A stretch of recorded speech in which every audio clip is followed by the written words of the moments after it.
Já na introdução comentamos, todo crente é um teólogo. Quando você faz opções por doutrinas bíblicas, olha, eu acredito que os dons espirituais são para os dias de hoje. Tem aqueles que não acreditam. Então, se você acredita, é porque tem alguns textos bíblicos que você concorda que são para hoje. Você está fazendo teologia. Eu acredito que o homem, quando morre, ele já vai direto para a presença de Deus, se for um cristão. Algumas seitas heréticas acreditam no sono da alma. A pessoa morre e não tem consciência do que está acontecendo. Por que você faz essa opção e não por aquela? Textos bíblicos que você está interpretando. Isso é teologia. Teologia é fundamentar biblicamente um corpo doutrinário. Isso em segundo lugar. Em primeiro lugar, é estudar Deus e suas características, Deus e seu relacionamento, tanto com o homem quanto com a criação. Isso é teologia. Por isso, resolvemos pregar alguns temas teológicos. Na semana passada, falamos sobre a depravação total. Falamos sobre a entrada do pecado no mundo. Depravação total não significa que o homem é tão depravado quanto poderia ser. Não é nada disso. Mas a depravação total no sentido do que o pecado fez com o homem perfeito que Deus criou. O quanto corrompeu. Foi isso que nós falamos. O pecado afetou Adão e Eva, afetou a sua descendência de maneira total. A maneira como foi afetada foi total. Até demos um exemplo, não é? Como a culpa de Adão e Eva, essa culpa, ela não pode ser vista, ou seja, esse status de perdido, esse estado de separação de Deus, como isso não pode ser visto. Demos um exemplo. Por favor, me entenda, foi apenas uma figura ilustrativa. Não é? Digamos que o homem, ao pecar, em vez apenas de ter aquele status de separação, fora do Éden, fora da presença de Deus, digamos que ele tivesse ficado azul. Agora já é visível. Aí já teve gente durante a semana que, lembrando da mensagem, perguntou se Adão era um avatar. Já teve gente que mandou mensagem perguntando se era um Smurf. Gente, isso é uma figura só. Não dê asas à sua imaginação desse jeito. Pelo amor de Deus.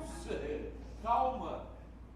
É porque quando nós falamos de uma transformação interna, e nesse caso uma transformação negativa, você não consegue enxergar. Mas você já pensou se todas as pessoas separadas de Deus se tornassem de fato azuis, você andando na rua, o que você acha que você iria ver? Percebe como agora já começa a fazer um sentido diferente para você? Percebe? Por quê? Então, aqui, quando se diz uma depravação total, significa que o pecado, ele corrompeu totalmente o homem. Quando diz totalmente, ele corrompeu a mente, ele corrompeu o coração, ele corrompeu as emoções, ele corrompeu a vontade, ele corrompeu o arbítrio, ele corrompeu a memória, ele corrompeu o intelecto, tudo o que torna o homem homem foi corrompido, passou a ter uma mancha. Imagine as mulheres comprando um jogo de prato fino, mas de repente você percebe que nessa dúzia de pratos, 6 estão com um lascadinho. Compromete a sua compra ou não? Compromete. Chato, né? Pois é. O homem passou a ter a mente lascada. Passou a ter as emoções lascadas. Passou a ter o coração, a memória, o intelecto lascado. Por causa do pecado. Não há parte no homem que não tenha sido afetado de forma negativa por causa do pecado. Daí então a depravação total. Não significa que o homem se tornou uma pessoa má, inteiramente má. Não.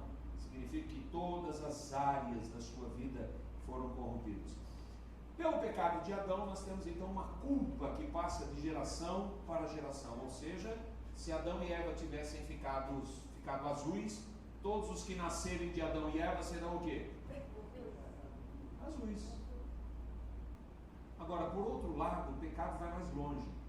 Além da culpa dele, de Adão, que passou para nós, o pecado, ele é como uma ferrugem, que quando pega, meu irmão, só se espalha e cresce, só domina, e para o mal.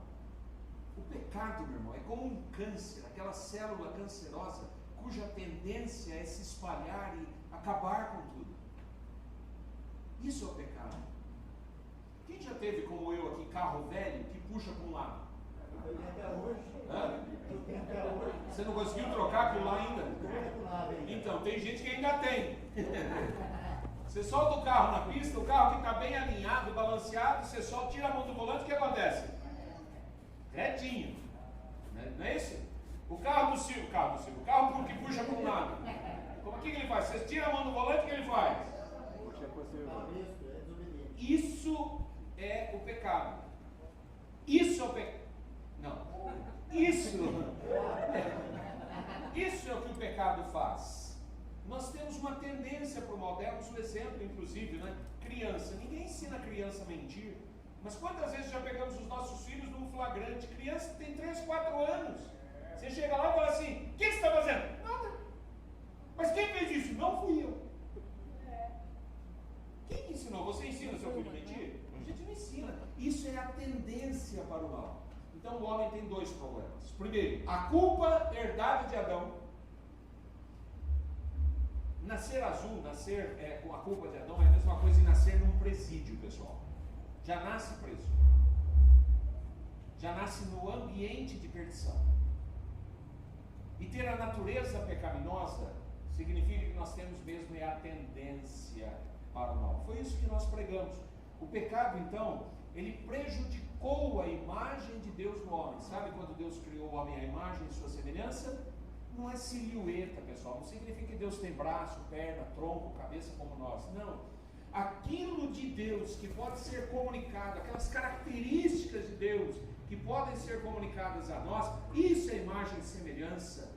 Deus é bom, Deus é inteligente, Deus é bondade, é amor, é justiça. Isso daí, essa é a imagem de Deus, essa é a semelhança de Deus que Ele transmitiu ao homem.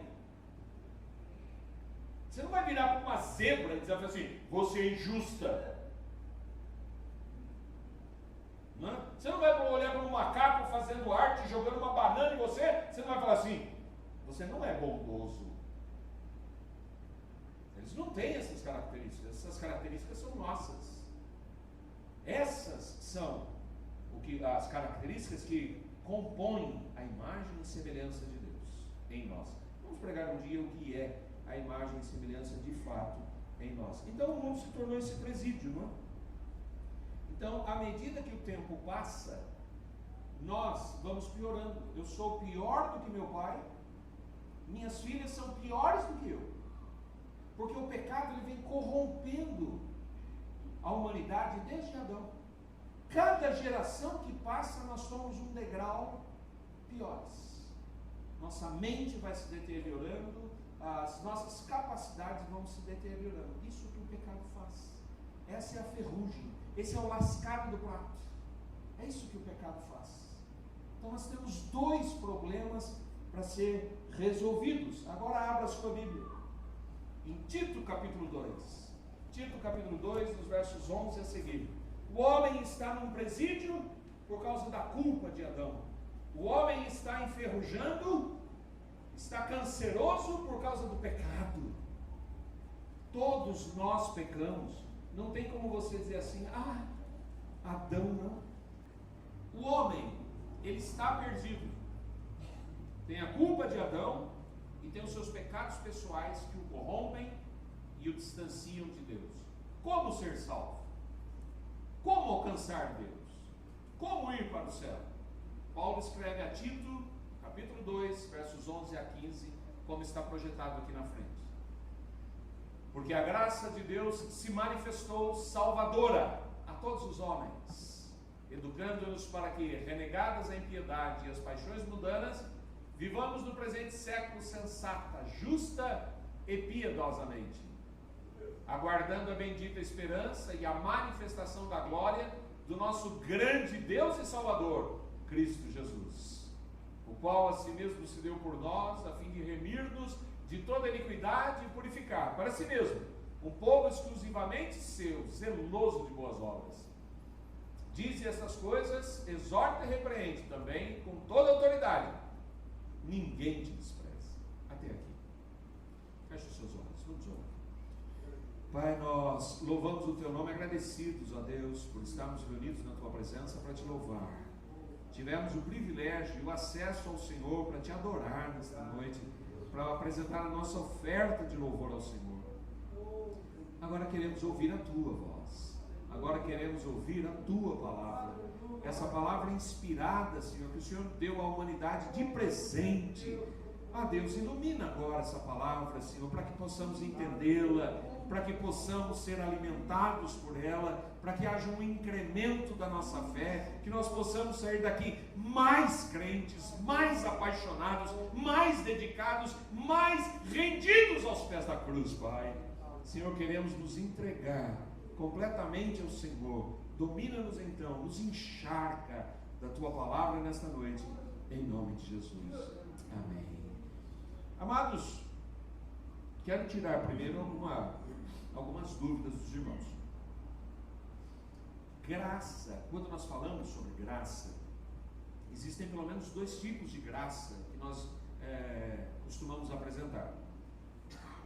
Existe a graça comum, que é aquela em que o próprio Jesus diz que Deus faz nascer o sol, dá a chuva, tanto para gentios quanto judeus, não é isso?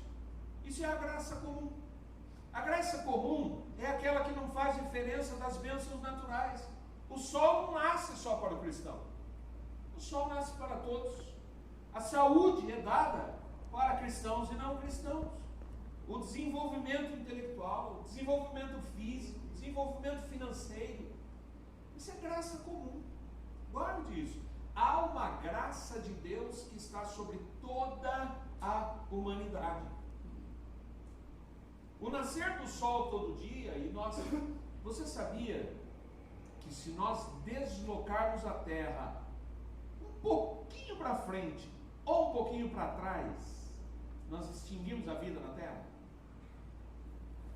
Ela está exatamente no lugar que está, porque se ela mudar qualquer tipo de medida de deslocamento,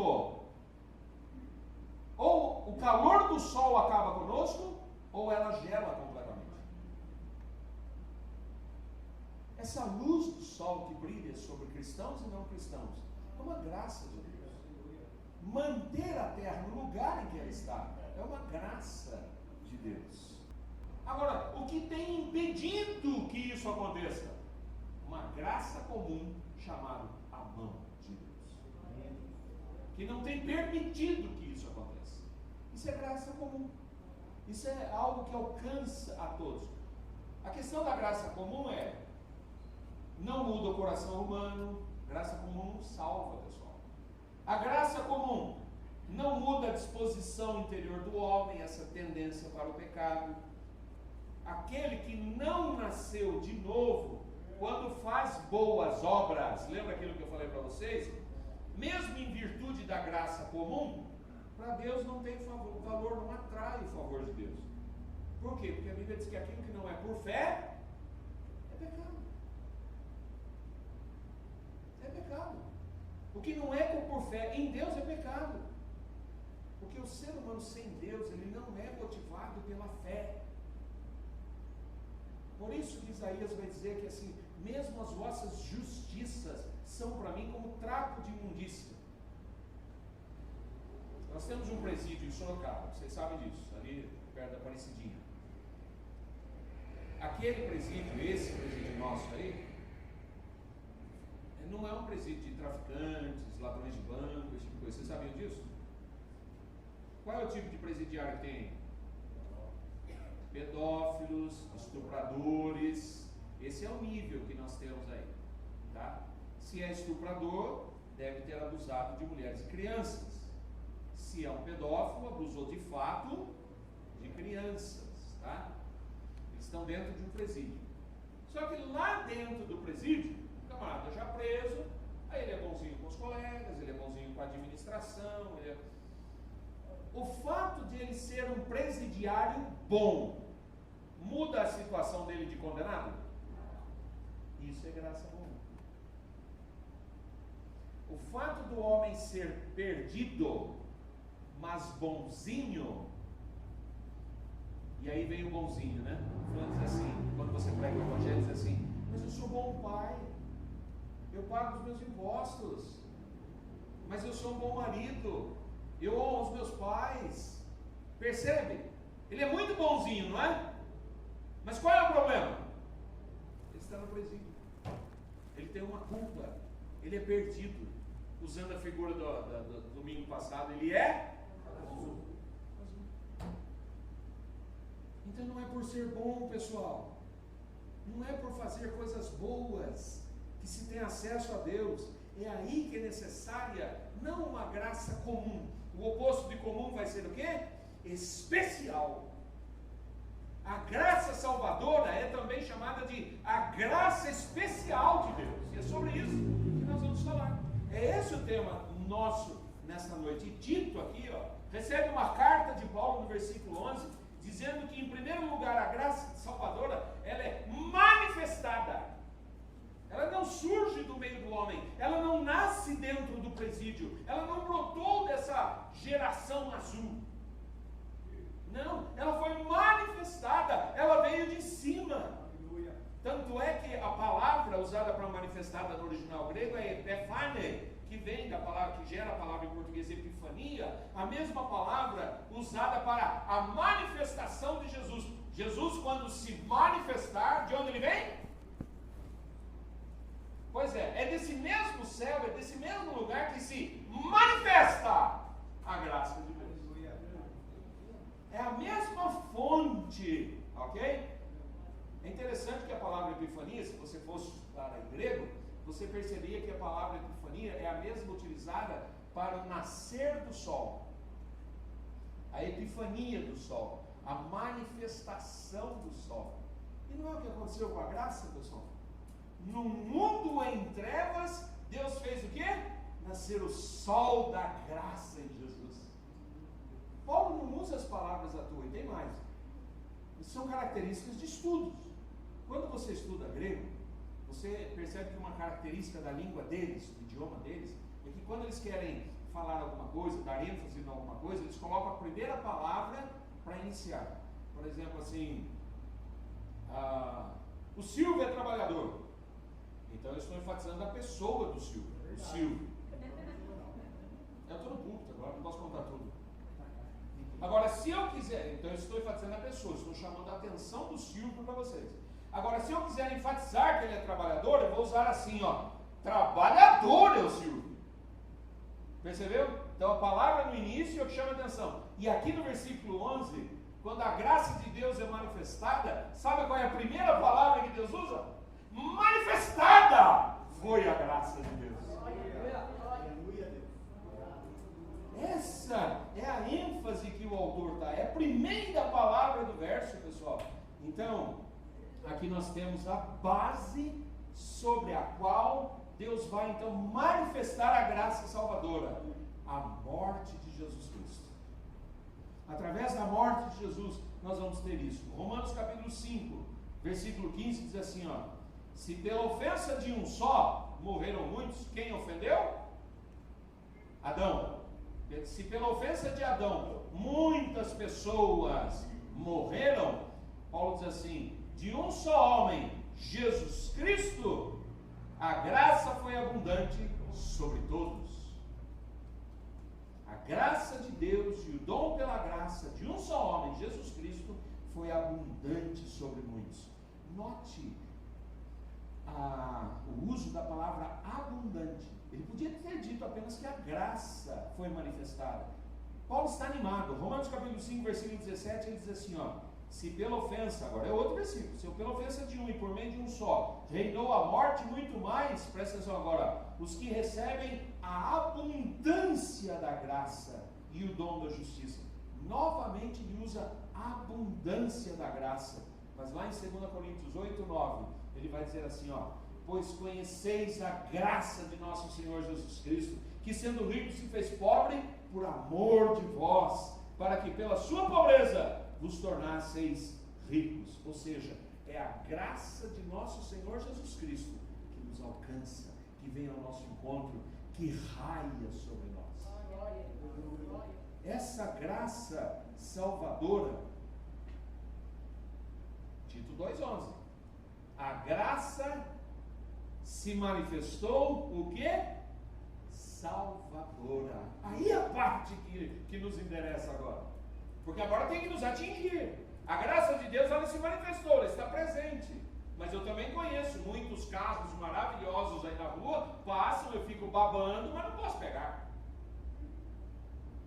Você vê aquela BMW X6, X6, né? Passando assim, você fala, meu Deus. Mas adianta você ficar na Dom Aguirre olhando assim, ó. Nossa, que lindo. Olha, está em Sorocaba, eu também estou. Adianta alguma coisa? Ué, o carro se manifestou. Mas que adianta se você não puder? Agora a Bíblia diz assim, ó. Porquanto a graça de Deus se manifestou? Salvadora. Salvadora! Você gritar, pular, agradecer, me salvou, me resgata, me alcança, é pra mim! Eu vou entrar na nave! Agora eu vou entrar! Não é para os outros, eu não vou ficar olhando de longe. Ela vai estacionar e dizer assim, Davilson, pode entrar! Porque essa salvação é resgate. A humanidade condenada pela transgressão de Adão, pecadora, seus próprios pecados, não tem como conseguir a libertação. Mas do céu se manifestou a graça salvadora, resgatadora, transformadora. Amados, nós já falamos sobre graça comum e agora estamos pregando sobre a graça especial. Essa graça especial também, ela tem duas características que algumas pessoas se confundem. Porque essa graça de Deus que manifesta, ela tem dois tipos de chamado. Ela tem um chamado externo e ela tem um chamado interno. O que é o chamado externo da graça? O chamado externo da graça, ele é manifestado pela igreja e pelos cristãos. O chamado externo é a sua pregação do Evangelho. É o culto que nós estamos fazendo aqui pregando o Evangelho. Aqui ainda quem não teve uma experiência com Jesus está ouvindo a mensagem de salvação. Pode aceitar ou não. E sofrer as consequências por isso também. Se aceitar uma consequência, se não aceitar outra consequência, isso é com ela e com o pai. É o chamado externo quando você prega o Evangelho lá no seu trabalho. É quando você posta nas suas redes sociais aquela mensagem do Evangelho, uma mensagem cristã, uma mensagem que aponte para Cristo. Isso é um chamado externo. Esse chamado externo, esse que é a obediência da igreja, que Cristo mandou pregar o Evangelho, esse chamado, o ser humano pode resistir. Ele pode dizer assim para você, não quero. Olha, mas estou apresentando Deus para você. E a gente não entende como é que você apresentando Jesus, não é a igreja presbiteriana, não é a igreja batista, a igreja assembleiana, não é. Você está apresentando Jesus e a pessoa diz assim, não quero. É difícil entender, não é? Você está oferecendo a salvação, a obra do Calvário, a obra da redenção, e a pessoa diz, não quero. Ela pode resistir. Isso é chamado externo.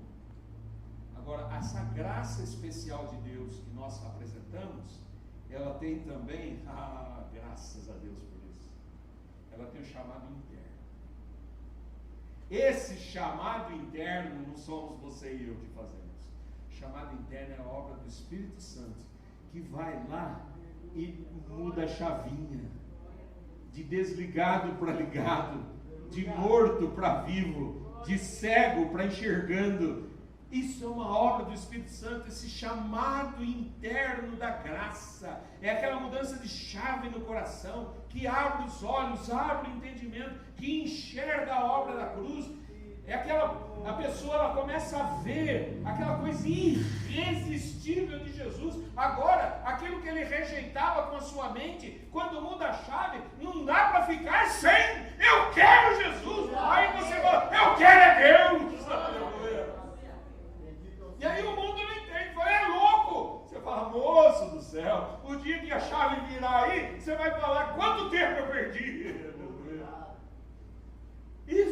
chamado interno, esse chamado irresistível. Não há homem, não há ser humano que resista, porque ele vem no tempo de Deus. E aí eu quero dar uma palavra aos pais que têm sofrido com adolescentes, com filhos. Quem aqui conhece o testemunho de conversão do Augusto Nicodemos? 2, 3, só mesmo? Então eu vou contar, então vale a pena. O Augusto Nicodemos, pastor presbiteriano, conhecido no Brasil inteiro, ele era filho de crentes da igreja presbiteriana, de pai obreiro. E ele foi crente, participando de escola bíblica, de debates bíblicos, de congressos, aquela coisa, até aos 16 anos. Aos 16 anos, vazou, abriu gás, saiu da igreja e começou e ele foi mesmo para o mundo do rock and roll, das drogas, e ele namorava a filha do pastor. Olha que beleza, camarada desse jeito, ele namorando a filha do pastor. Falar para os moços e moças solteiros aqui, se você não encontrar uma pessoa de Deus para você, vaza, cai fora. Mas eu tento. Ame a Cristo mais do que a pessoa que você ama. Não, eu vou morrer sem ele. Morre não. Morre não. Ih, nós já passamos por isso. Morre não. Morre não. Você vai matar seu pai e sua mãe se você não acabar esse negócio. Isso mata. Mata mesmo. Agora você não morre não. Pode terminar com quem não é crente. Não namore pessoas que não são crentes. Nem se case, pelo amor de Deus, com pessoas que não decidiram por Jesus. Mas ele namorando, a moça falou, olha, vá. Vai ter um congresso aí, assim, vá, participe. Por 2 motivos. Primeiro, que você vai ouvir a palavra, você está precisando. Segundo, o meu pai vai gostar, ele é o pastor da igreja, pelo amor de Deus, vai nesse congresso. E ele pegou e foi. Ele mesmo diz, eu ouvi a palavra, ele cita o nome do pastor e do missionário também que pregaram lá, e ele ouviu a primeira palavra, foi tocado, na segunda palavra, aquilo foi mexendo tanto com ele, mas foi mexendo tanto. Ele estava num nível tão rebelde, num estado tão rebelde, que ele percebeu que não iria resistir, iria se entregar, pois ele saiu dali, foi lá fora, pegou a sua moto e foi embora para não se entregar. Coração duro, criado na igreja, filho de crente. O tempo passou, e ele envolvido em drogas, sexo e rock and roll.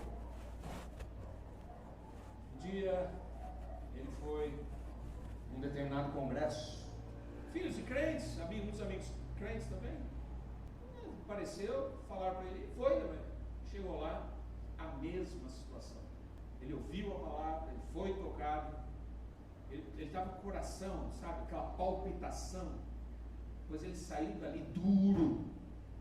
Era um lugar que tinha um campo de futebol, deduzo eu que fosse uma chácara, alguma coisa assim, e ele foi lá no meio do campo e chorava e aflito. O pregador que pregou, um dos pregadores foi até lá, falou, Augusto, você conhece a verdade, você conhece o Evangelho, se renda, o Senhor está chamando você, pois acredite, palavras dos próprios lábios dele, ele disse assim, eu não quero, e pegou e foi embora. Diz ele que seguiu tocando a sua vida com a idade de 23 anos, seu próprio carro, a sua moto, funcionário público, fazendo, se não me engano, engenharia na época, mas ele disse que a vida o levou a um beco sem saída e ele se sentiu angustiado e ele sabia que ele precisava de Deus, mas ele, angustiado, ele decidiu, vou tirar a minha própria vida. Ele sabia que o pai tinha numa das gavetas, uma .45, decidido a se matar, foi para casa. Diz que os pais moravam no andar de cima, ele chegou lá, ele tinha o quarto do lado de baixo, ele deixou as coisas por lá, subiu as escadas, entrou no quarto. Quando ele entrou no quarto do pai dele, ele encontrou o que ele não esperava. Lá estava a mãe dele, lendo a Bíblia, no quarto onde estava a arma. E ele, quando viu a mãe, foi um choque de emoções e aquela contradição entre a mãe lendo a Bíblia, a palavra de Deus, o Deus vivo ali, ele pensando na morte. Ela, o que você tem, meu filho? Você está com o rosto abatido? O que aconteceu? Ele desmoronou a chorar. Diz que aquela mãe olhou e disse, filho, isso é coisa do diabo que tem na sua cabeça, vem cá, vamos encher isso de Deus, vem cá, vamos orar comigo, ora comigo, filho, ora com a mamãe. Ele disse, naquele momento, naquele quarto, com a mãe, ele fez uma oração. E naquele momento, a chavinha virou. E aí ele começou a lembrar de todo o ensinamento que ele teve na igreja, em casa, tudo que ele conhecia do Evangelho, e esse Deus cheio de graça, de amor, que abraça o filho perdido, que busca a ovelha perdida, que vai à casa para encontrar a dracma, e ele se sentiu achado. Deus me encontrou. Ele disse que daí ele começou a matar a aula de engenharia para começar a estudar a Bíblia, e começou a pregar o Evangelho. E logo ele foi ordenado evangelista na igreja dele, e ele pensou em ir para o seminário. Ele falou: e tem 42 anos que esse fogo arde no meu coração, porque a chave virou, e eu sirvo a esse Senhor, e quero fazê-lo até o fim da minha vida. A chave virou, é aquele chamado interno, é aquele toque do Espírito Santo. Você pode ter o seu filho, sabe Deus em que situação está, talvez não queira vir para a igreja, enquanto for menor de idade, traz sim, ele tem que vir sim, porque você não sabe em que momento, em que a chave vai virar, que o Espírito Santo vai tocar. Você está fazendo a sua parte, você está mantendo a lenha perto da fogueira, e confie que essa palavra semeada no momento certo dará o seu fruto. Aleluia. Essa é a graça interna, irmãos. Então note que a salvação, ela é uma iniciativa de Deus, é Deus que entra no presídio para começar a transformar pessoas condenadas. É isso que Deus faz. Fala para mim o dia da sua conversão, fala para mim como é que foi. O dia que você entrou na igreja, ou sei lá onde que você entregou sua vida a Jesus, você entrou de um jeito. A minha situação, eu cheguei na igreja, fui. Na minha juventude, eu namorava uma moça. E isso é uma coisa que eu nunca gostei, é de levar desaforo para casa. E tinha um rapaz que me enchia as paciências. E ele me pregava o evangelho, me convidava para ir para a igreja, e eu nada, ia naquela vida absoluta. Marcamos uma quinta, sexta noite, ia começar o fim de semana, marcamos de nos encontrar. Eu fui para o encontro, ela não foi. Aí me deixaram na mão, vai dar boa então. Entender? E nós fomos trabalhar no sábado. O rapaz falou: rapaz, vai ter um culto de jovens na minha igreja, e você não quer ir não? Pensei comigo, ela vai me procurar, e ela vai atrás. Já sei onde ela não me encontra. Aonde? Vai me procurar em tudo quanto é lugar, mas não vai me encontrar na igreja. Eu falei: você não vai? Eu falei: vou. Oi? Eu falei: vou, estou lá, pode. Ele falou: então eu vou na sua casa, porque ele sabia que eu ia escapar. Eu vou na sua casa. Falei: combinado. Na hora das ideias num turbilhão na mente. No dia, ele chegou lá um pouco mais cedo, e eu despreparado, tinha esquecido. Nada, nem liguei. Chegou lá: e aí, tá pronto? Pronto para quê? Você falou que ia para a igreja. Onde eu fui amarrar meu jegue? Agora você falou, tem uns amigos lá que estão te esperando, vai ser legal. Então tá, vai. Aí lembrei da menina mesmo, falei: então vai valer a pena. Tá bom. Fui lá, tomei um banho, arrumei tudo, peguei e fui. Culto de jovens, verão, 2h30 da tarde. Imagine, tinha tudo para não dar certo, pessoal. Tudo. Teve louvor, não entendi nada, não lembro de nada, não lembro uma música que foi tocada e cantada. Aí foi um moço pregar, culto de jovens, foi um jovem pregar. Ele abriu o texto em Colossenses, capítulo 2, versículo 14. A cédula que era contra nós, Cristo rasgou-a, cravando-a na cruz. E começou a pregar. E o moço pregando, e aquela coisa toda, igreja pentecostal. E eu olhando, aquele povo doido, uma gritaria, nunca tinha visto aquele negócio. Falei: rapaz, o negócio aqui é forte. Não sei o que esse pessoal tomou antes, né? É forte. É forte. Daqui a pouco o rapaz, no auge do pessoal glorificando, ele diz assim: olha, você veio aqui nessa tarde por causa disso, mas você não vai escapar. Eu marquei um encontro com você. Rapaz, para quem será?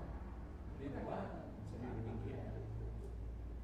Citou de novo: você vem à frente, eu quero orar por você. Mas sabe como é que é eu falando aqui? Você não sabe para quem que era. Eu, hein? Bom, não sou daqui, ninguém me conhece, esse moço nunca para medir o mais gordo. Baixei a cabeça e fiquei ali. Falei, eles que se virem. E lá de cabeça, sério, de cabeça baixa, aguardando o negócio acabar. Rapaz, você mesmo que está aí de óculos, que acabou de baixar a cabeça, eu falei, sujou. Me encontrou. Lá, levantei a cabeça e falou, você mesmo, vem à frente, eu quero orar por você. Irmãos, eu levantei. É a última coisa de que me lembrou. Quando eu acordei, o culto já havia acabado, eu estava em lágrimas, convertido, transformado. Entrei na igreja com um maço, eu estava com um maço de cigarro no bolso. Saí da igreja, joguei aquela porcaria fora, nunca mais coloquei um maço de cigarro na boca. A partir daquele dia, a minha vida tem sido o Evangelho. Quando Deus muda a chave, quando acontece o chamado interno, quando existe essa graça interna ministrada, meu irmão, ninguém resiste. Não é uma coisa de ou você vem ou não vem. Deus diz assim, você virá. Que você virá é fato. Então essa, irmãos, é a graça salvadora.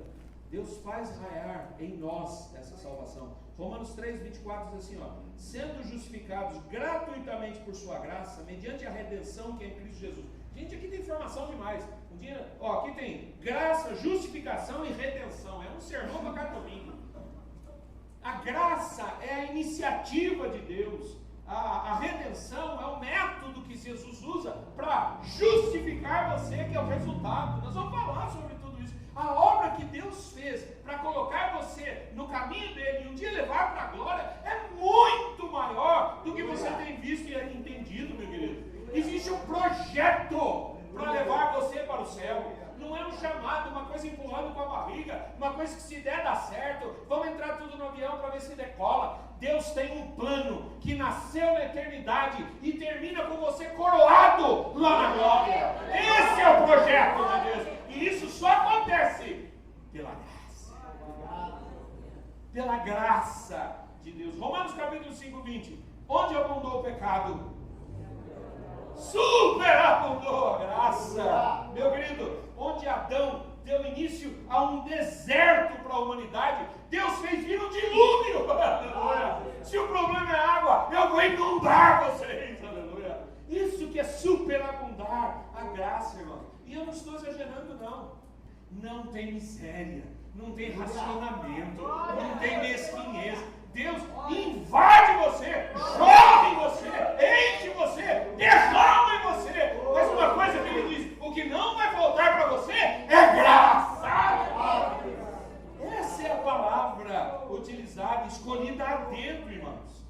E ele vai dizer em Efésios 2,5, onde abundou o pecado, superabundou a graça. Estando nós mortos em nossos delitos, nos deu vida juntamente com Cristo. Pela graça sois salvos. Então é essa a salvação, irmãos. O sol já nasceu, já está raiando com força, é capaz de eliminar qualquer trevas, é capaz de eliminar tudo, não importa qual pecado você tenha cometido, que canto escuro haja na sua vida, ele jorra luz e resgata você. Não há pecado que Deus não possa perdoar. Agora, em terceiro e último lugar, Deus muda o ambiente. Lembra que eu falei de ambiente domingo passado? Os peixes Deus colocou onde? Na água. Os animais colocou na terra do campo. Onde Deus colocou o homem, irmãos? No ambiente de Deus. Onde eu vivo, vocês vão viver. Tira o peixe da água, o que acontece? O animal no campo morre. Tira o homem do ambiente de Deus. Isso é a morte espiritual. Isso é o império das trevas. É esse lugar onde o diabo reina. A sociedade sem Deus está fora do ambiente natural. Por isso ela está morta. É um peixe fora d'água. Por isso que a sociedade, como o presbítero Silvio falou agora de pouco, vai encher, lotar, vai fazer fila nos clubes nesta noite. Por isso que muitos vão se entregar ao sexo e à droga nesta noite. Porque estão procurando paz, estão procurando uma alegria, mas estão procurando no lugar errado. Estão dentro do presídio, tentando fazer festa, mas não têm liberdade, porque estão amarrados, são azuis. Eles não só trazem uma culpa, como continuam pecando, porque falta um ambiente. Mas olha o que diz Romanos 6,14: porque o pecado não terá domínio sobre vós, pois não estáis debaixo da lei, e sim da graça. A graça muda você de ambiente. Se por um lado, quando Adão pecou, o homem foi banido, a graça vai lá, alcança você e diz assim: volta. É isso que a graça faz. É por isso que a graça satisfaz o homem, porque a graça muda o status das trevas para a luz, de perdido para salvo. A graça faz a pior coisa que o mundo espiritual pode temer: resgata do império das trevas, tira da mão de Satanás, saca, pinça, vai buscar e traz e diz assim: agora pertence a Deus, e bota o selo nele aí, enche do Espírito Santo. Isso é a graça, para que não corra o risco de voltar lá. Joga um balde de Espírito Santo nele, dá um banho nele, encharca, vai viver molhado agora. Para quem olhar vai saber, pertence ao Criador. Pertence ao Senhor agora. Agora você respira graça. Por quê? Porque você vive em Deus. Agora você bebe a graça, porque você tem água da vida. Agora você se alimenta da graça, porque o pão da vida é quem nos dá essa alimentação, é quem nos mantém. Ah, peregrino, saia da cidade da destruição, vai para a cidade celestial, peregrino. Abandone esse caminho, renda-se à graça de Deus, entregue sua vida a Jesus, porque a graça é fruto do amor de Deus. Ele é a fonte que supre todas as necessidades. Hebreus 4,16: acheguemos-nos, portanto, com confiança junto ao trono da graça. A gente chega com confiança. Trono da graça é uma figura agora, tá bom? Uma referência ao reinado do Filho de Deus. A gente não chega ao Pai sozinhos, é o Filho que nos apresenta. O pecador arrependido agora, com fé, ele tem coragem para se aproximar de Deus, porque ele vai em nome de Jesus. Por isso que diz, confiadamente. Deus se oferece gracioso, de braços abertos para você nessa noite. E eu vou encerrar falando para você de um homem que experimentou essa graça de Deus. Esse homem foi criado na Inglaterra por pais cristãos. Na infância ele aprendeu com os pais sobre esse Deus da graça, mas ele ficou órfão aos 6 anos de idade. Aos 6 anos ele vai ser criado então agora com um parente, mas esse parente ria, caçoava, zombava dos princípios cristãos que o próprio pai do menino tinha ensinado. Ele era tão maltratado naquela casa, tão desprezado, que ele passou a estudar como aprendiz de marinheiro, para um dia poder embarcar e sumir da casa do parente. E um dia ele se formou, e ele pega um navio então, ele afasta-se da Inglaterra, ele entra na Marinha Real. E quando ele sai da Inglaterra, ele diz em alta voz: agora eu vou pecar o máximo que eu puder, tudo que for possível. Ele usa essa expressão. Ele diz: pecar o mais possível. Esse navio vai para a África. E na África ele abandona o navio, resolve fazer residência ali, e ele vai trabalhar, e isso é história, estou contando um caso para vocês. Ele vai trabalhar com um português, que é traficante de escravos, mercador de escravos. Ele tem uma mulher africana.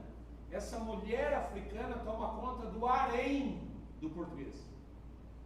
Vou repetir. O português é casado com uma africana, é a esposa dele. Essa esposa toma conta do harém dele. Pergunte quanto essa esposa o ama. Ela odeia esse homem. Ela faz porque é obrigada. E esse moço, agora inglês, vai parar na casa desse português e coloca para trabalhar junto, dentro da casa. Essa mulher o trata mal. Essa mulher começa a desprezá-lo. Chega ao ponto de ela começar a bater nesse jovem. não satisfeita, o ódio que ela tinha pelo marido, ela transmitiu para o moço e começou a jogar comida no chão. Aqui em casa você só come se for como um cachorro. Você come, e se não comesse, apanhava. Porque o prazer dela era ver esse moço agora comendo no chão, como se fosse um animal. O ódio por causa do marido, do português. Irmãos, o rapaz fugiu e foi para a praia. Na praia ele acendeu uma fogueira enorme, tentando atrair a atenção de algum navio que o resgatasse. Um navio de fato viu a fogueira e foi até lá.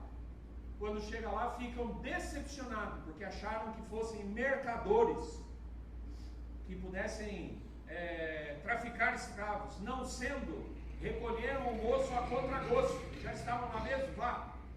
Esse moço mostrou qualidades, foi lá, começou a se dar bem no navio. Um dia abusou dessa liberdade. Não é só sofrimento, não. Ele não valia nada. Essa é a verdade. Situação de vida ruim e coração ruim. Essa é a verdade. Um dia ele vai e abre os barris de rum e libera para toda a tripulação. Acaba com o rum do navio. O capitão, como castigo, o lança ao mar. O capitão resolve se divertir. Eu vou pegar esse moço de volta. E resgata esse moço com um arpão. Lembra o que é arpão?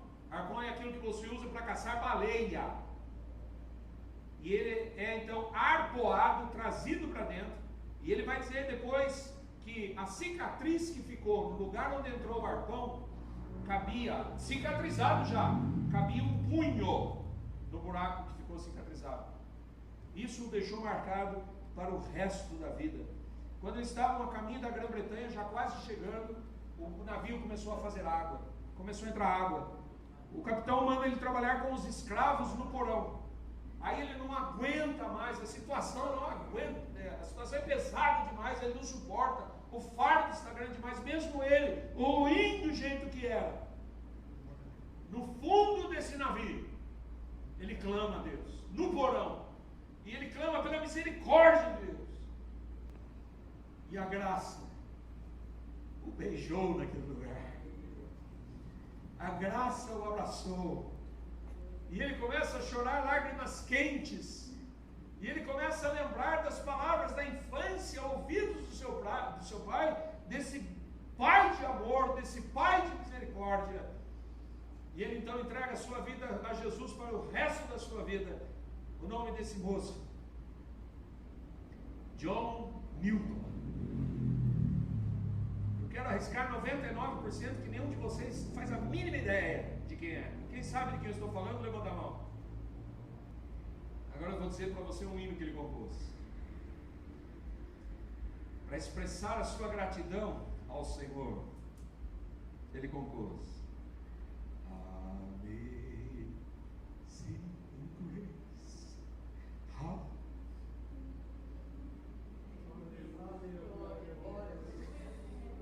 How sweet the sound that saved a wretch like me.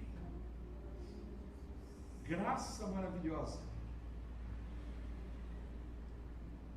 que salvou um miserável como eu, que diz: eu era perdido, mas ele me encontrou. I was lost, but now found. I was blind, but now I see. Deus retirou do fundo do porão do navio aquele que iria compor um dos hinos que ultrapassaria as décadas, que ultrapassaria as fronteiras. Hoje você ouve em filmes seculares aquela gaita de foles. Hoje você ouve vários conjuntos, você ouve quartetos, você ouve coral, você ouve solo. Você vê as pessoas mais qualificadas do mundo, com as mais maravilhosas vozes que o mundo pode oferecer, cantando Oh, maravilhosa graça. A graça salvadora, ela é manifestada porquanto a graça de Deus se manifestou. Ela proporciona a salvação porquanto a graça de Deus se manifestou salvadora. Ela muda o ambiente, porque o pecado não terá domínio sobre vós, pois não estáis debaixo da lei, sim na graça. É fonte que supre necessidades. Acheguemo-nos, portanto, confiadamente junto ao trono da graça, a fim de recebermos misericórdia e acharmos graça para socorro. O homem perdido foi encontrado. Adão foi resgatado. Deus agora manifesta do céu.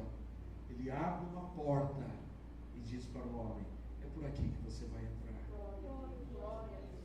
Essa graça se manifesta no mundo em forma humana e apresenta para a humanidade: eu sou a porta, eu sou o caminho, eu sou a vida. Ninguém vem ao Pai se não for por mim.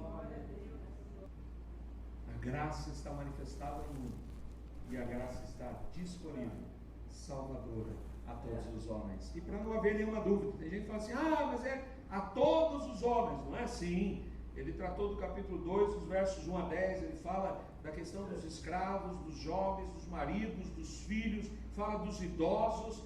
Essa graça se manifestou para todas as idades, para todas as situações financeiras e intelectuais. A graça é para você. Não importa se você seja tão ruim ou tão sofrido quanto foi John Newton, Deus tem um plano para a sua vida. Deus tem graça para você. Não importa o quanto você pecou, se você foi como Augusto Nicodemos ao ponto de ser rebelde ao chamado de Deus e ter dito não para Deus, Ele ainda está chamando você, porque Ele quer você. Essa graça que vem ao encontro do homem, que entra no presídio e dissipa todas as trevas e faz jorrar a luz. Quero encerrar nesta noite dizendo: a luz nasceu. A graça está disponível.